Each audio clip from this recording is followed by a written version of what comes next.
Hello, everyone.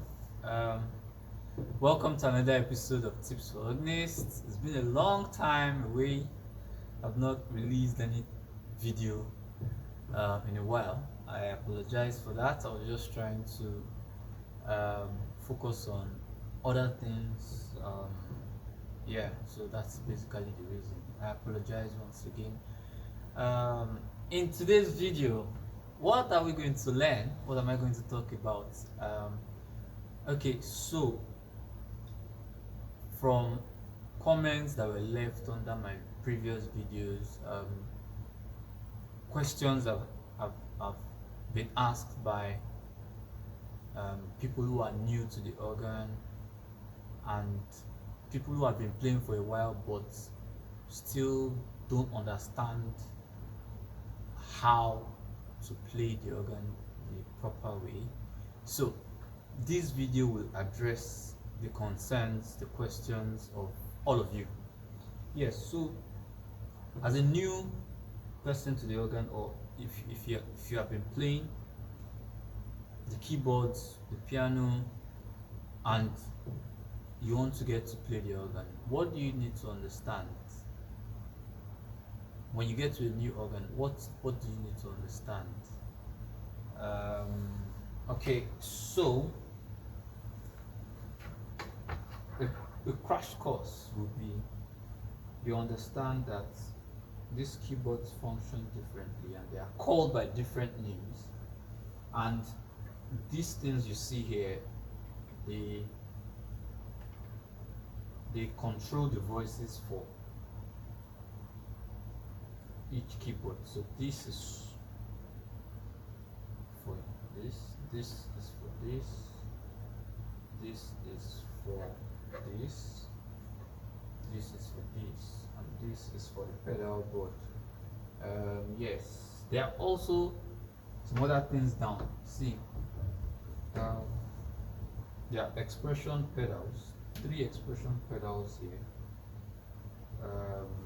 and then this last one is a crescendo pedal. Now, you need to understand this organ is on. What are the 4 keyboards called?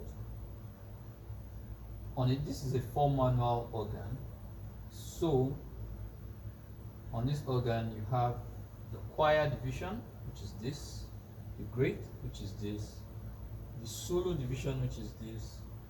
We have the swell here, this is this, and we have the pedal, which is this. Now, what are all these things that you see here? All of them, they are couplers. So you see great to pedal, swell to pedal, choir to pedal, and then you see some other numbers written on them. Same with all of the voices here. You see some of them have 16 written, some of them have 8 written, some of them have 4 written, and some of them have improper fractions. I think that's what they're called. So where you have the whole number and then a fraction. Some of them have that. And some of them have like Roman figures, IVV, II. So these ones, I would explain what they mean in a moment. But generally speaking, the voices here are arranged per division of a keyboard. On a 2 manual organ, you have the lowest keyboard is the great, and the one on top is the swell. 2 manual keyboard. If you get to a 3 manual keyboard, that's one that has just 3. It means that you have the choir, you have the great, and then you have the swell. Yes, so 2 manual, great and swell, 3 manual, choir, great and swell, 4 manual, choir, great, swell, solo. Yes. And then the expression pedals, depending on the way the organ is built, some organs have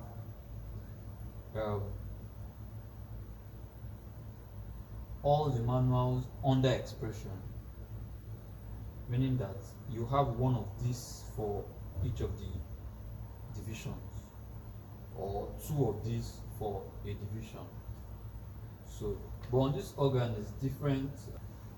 We have choir, swell, solo. So this first one controls the volume for the choir. The next one controls the volume for the swell. The next one controls the volume for the solo. This last one is crescendo. We'll get to that later. Now, there is one manual that is missing, and that's the grades. One division, grades. So why is there no pedal for the grades?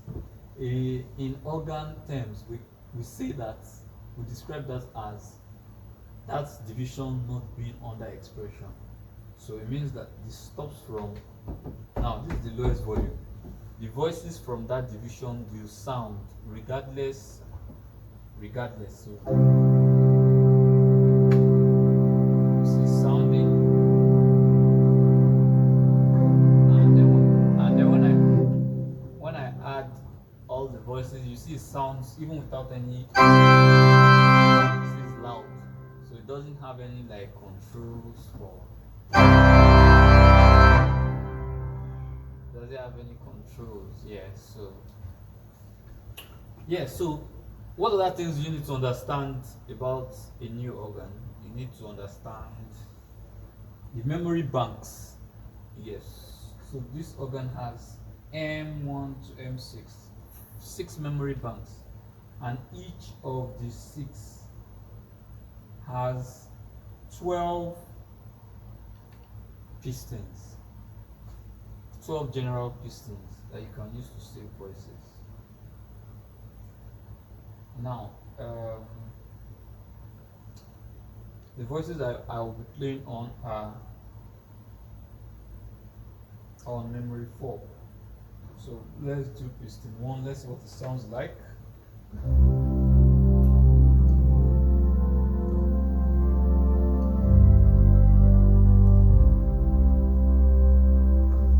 Okay, so there are different styles of organ stops. These things are called stops. There are different types.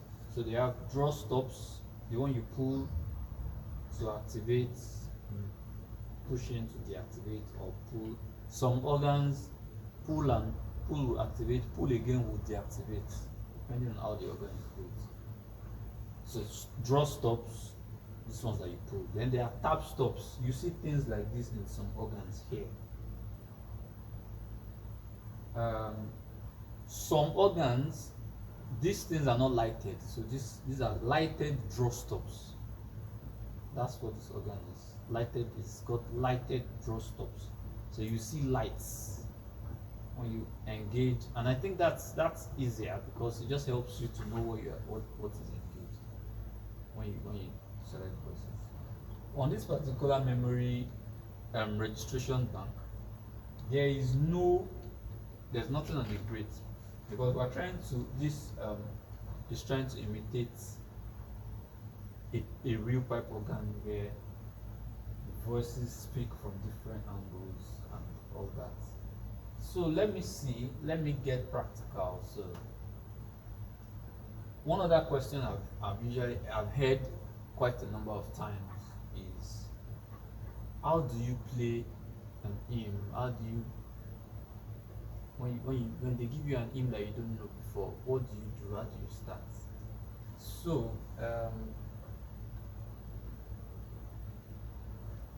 first thing is, in most cases you will know ahead of time. If your church has like a bulletin or a program that you follow, you will see it. But where you are playing in a service and they call an hymn that you do not know, what do you do? And you don't have time to. So two things: you either just stick to what is in the book and just play what is in the book without doing any other thing.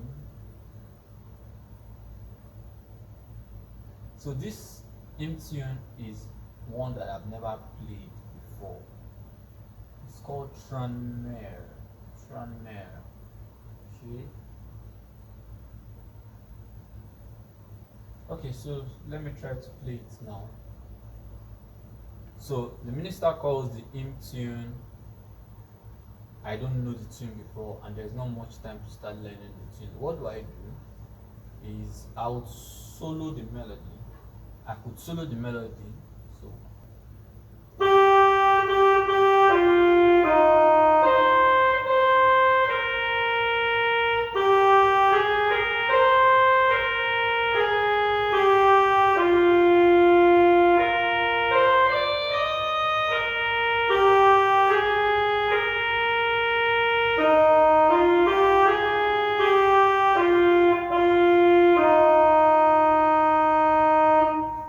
okay. Now, what's the next thing to do? I would look at the bass line. Look at the bass line. So that would be, I know it's so let's see.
I think I've gotten the pattern of the hymn already.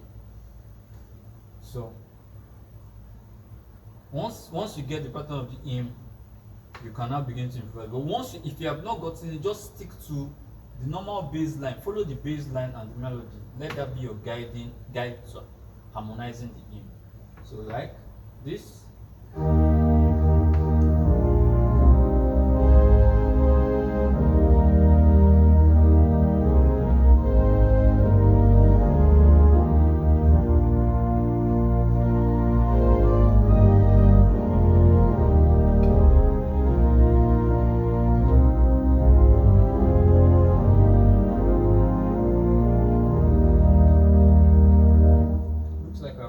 So let's take it a step further.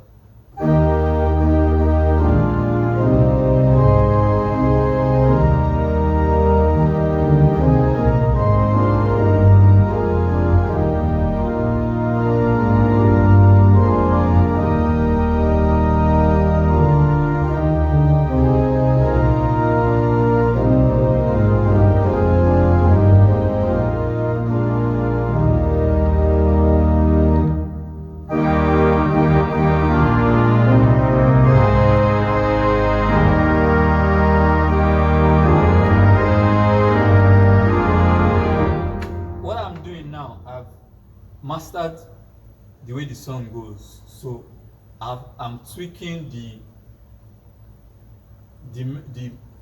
harmony a bit. So you see, I'm not following. Initially, we had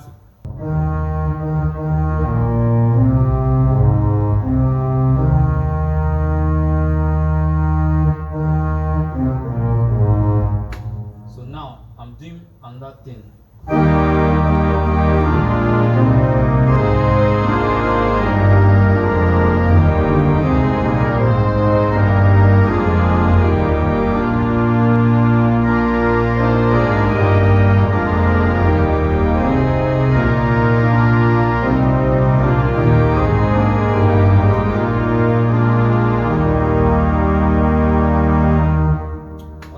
Assume we're in our penultimate verse and then we're going to our last verse.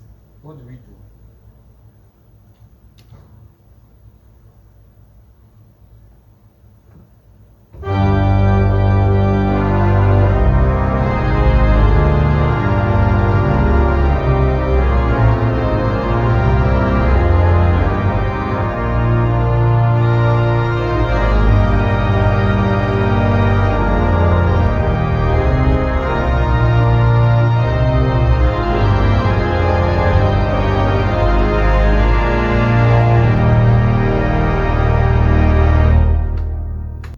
Yeah.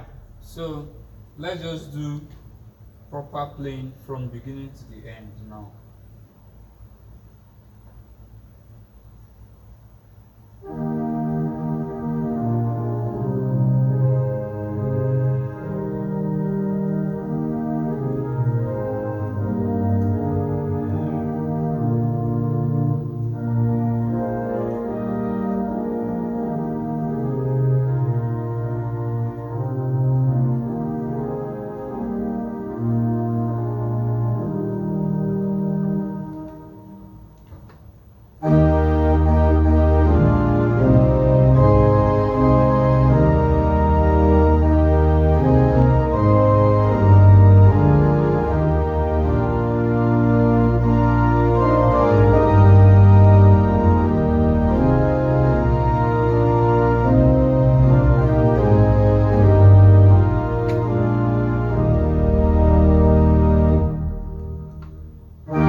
Yes, so I played a completely new hymn and I was able to get it. So some of these tips are what I follow. This is what I follow to play new hymn tunes on the go, on the spot. Thank you. I'll see you on the next episode.